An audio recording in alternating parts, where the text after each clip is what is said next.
Now, there's a big development that is happening behind the scenes in the diplomacy in and around ending the most recent issues between Israel and Hamas. Now, it is to do with maybe giving into one of the central demands of Hamas. Now, that is that Palestine would be officially recognised as its own country. Now, technically, it's part of the UN right now, but it's not its own country. Now, if it became its own country, it would have greater abilities to police its own territory, to be able to take care of its own airspace. Yes, they would be able to have their own military if they wanted to.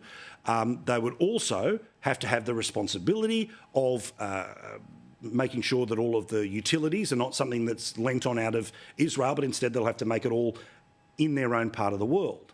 Now, Israel has vehemently argued against this for a long period of time and a whole bunch of reasons, and whether making Palestine a country is just Gaza or it's Gaza and the West Bank, greater minds than I will work out if they ever do.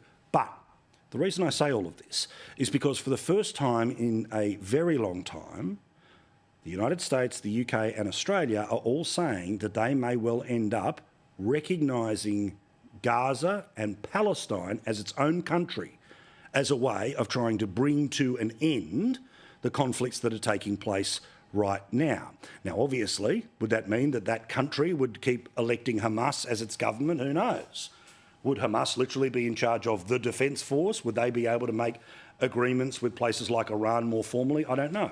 But the US is looking at doing it.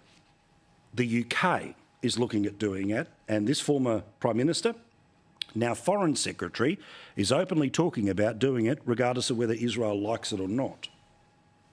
A secure Israel within its borders and a secure and stable Palestine within its borders. That's long been our position. And of course, as part of that, Britain, along with other countries, would recognise Palestine as a country and recognise Palestine at the United Nations.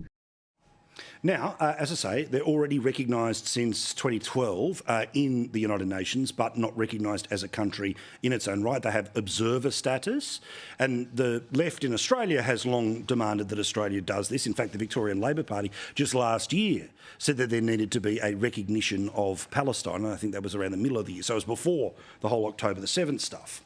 Now, regardless of whether you think this should or shouldn't happen, let me tell you why it might happen.